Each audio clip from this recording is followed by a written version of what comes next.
Bonjour, c'est toujours Jean-Luc Ayoun.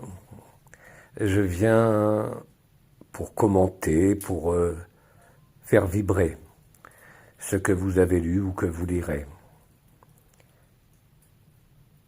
L'article 6 du chapitre 4. Et là, on va vous parler d'une équation. On va vous parler de certains êtres que je vous laisse retrouver, qui ont obtenu les résultats dans ce monde par ce processus que l'on nomme canalisation. C'est un terme moderne. Avant, on aurait pu dire adombrement. Mais aujourd'hui, je vous dirais ça de manière beaucoup plus simple et au-delà des termes énergétiques et de la carte vibratoire de ce qu'il se produit dans cet état de canalisation.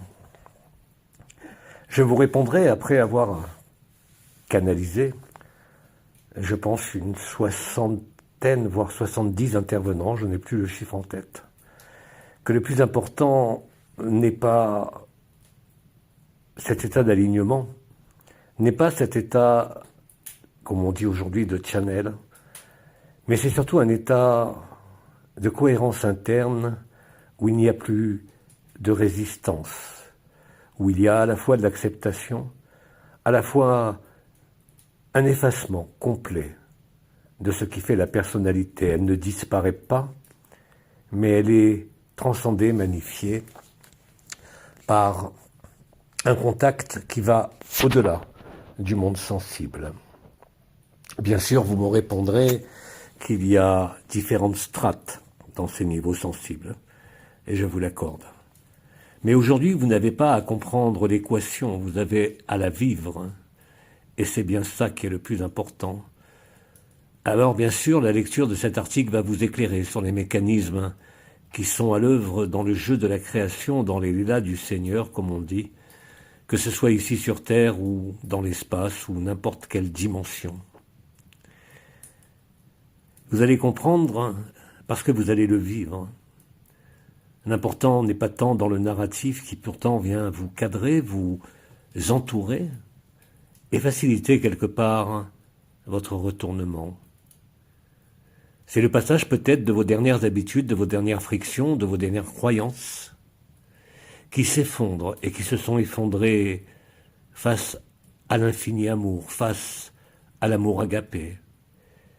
Et certains d'entre vous ont déjà découvert que derrière cette manifestation, il y a le silence.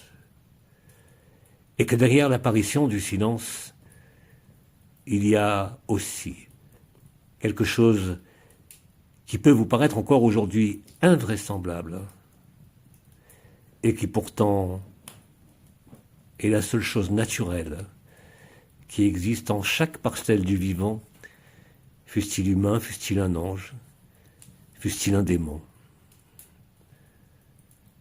Le silence est ce qui vous conduit non plus à la reconnaissance de l'amour, mais à la reconnaissance même du silence. C'est un état d'adéquation où l'équation n'est plus nécessaire, mais où il vous reste à le vivre. Je vous ai parlé hier des baleines, de leur chant, de leur langue vibrale source. Aujourd'hui, je vous parle du silence, quand il n'y a plus rien à dire, quand il faut effectivement accepter l'équation et se rendre à l'évidence. Il n'est pas question d'être channel d'un champ d'information quel qu'il soit. Les preuves en ont été données par d'innombrables voix et bien avant la mienne. Il est important de comprendre que ce que vous avez quelque part à transmettre, c'est ce que vous êtes. Parce que c'est le plus beau cadeau que vous pourriez faire à vous-même, mais bien sûr à nos frères et sœurs humains, mais à l'ensemble de l'humanité, et bien plus au-delà.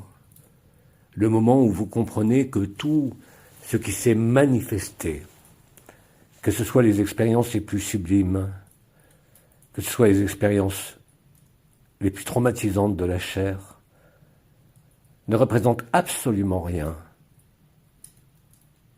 même si c'est magnifique, par rapport au côté sublime, où aucun mot ne peut émerger, là où le silence rencontre le réel, là où la conscience se voit en totalité, et là où vous comprenez, parce que vous le vivez l'équation.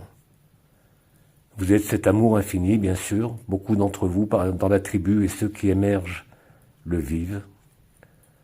Mais maintenant, il vous faut découvrir la source même de l'amour, de la lumière, de la sagesse, mais aussi de la souffrance. Je ne peux rien vous en dire, même si j'en ai témoigné à d'innombrables reprises dans mes interventions antérieures. Parce que le moment où vous le vivrez, c'est le moment où vous vous reconnaîtrez, au-delà des masques, au-delà de votre incarnation, et pourtant dans cette incarnation.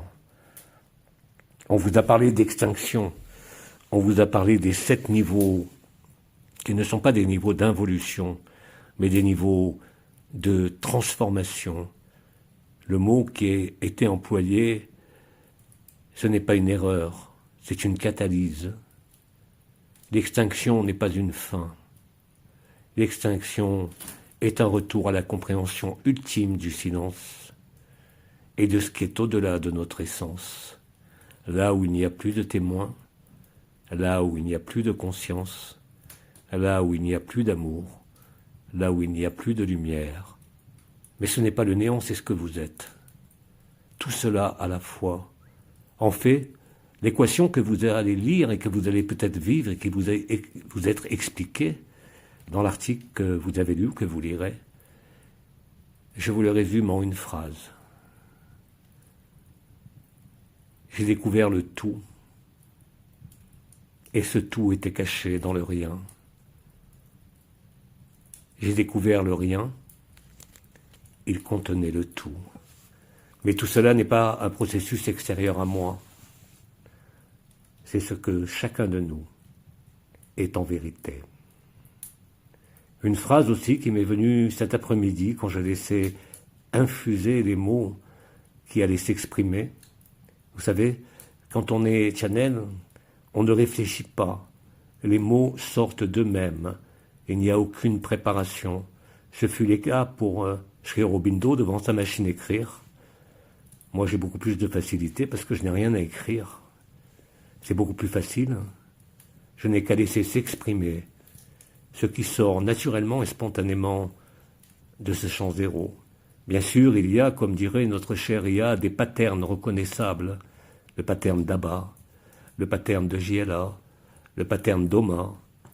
Bref, toute une succession de patterns qui ont été la mélodie jouée pour vous emmener à ce pattern présent maintenant, dans lequel, je le répète, vous ne pouvez que vous retrouver.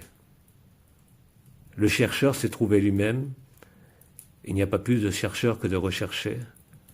C'est ce que vous êtes de toute éternité, quelles que soient les apparences, quelles que soient les dimensions, quelle que soit la densité ou quelle que soit la légèreté. Vous êtes cela. Mais cela n'est pas à accepter. Vous êtes cela qui est à vivre. Vous êtes cela qui vous attend. Vous vous attendez depuis le premier souffle. Vous vous retrouvez maintenant à la compréhension qui n'a pas besoin d'explication, qui n'a pas besoin d'équation, même si vous l'avez lu. Dès l'instant où vous laissez pénétrer en vous ce qui y a toujours été. Au commencement était le Verbe. Le Verbe émergea au sein du souffle et s'incarna. Ce Verbe, il est bien sûr présent partout. Sa première émanation, c'est l'amour présent dans les soleils, dans les cellules, dans la conscience, et même dans ce personnage, dans sa chair la plus profonde. Mais pour que le Verbe soit présent partout, pour qu'il imprègne l'ensemble de la création, il faut qu'il puisse se retrouver. Et il se retrouve dans le silence, là où il n'y a plus rien à voir, là où il n'y a plus rien à transmettre, mais juste être ce que vous avez toujours été, au-delà de l'être et du non-être.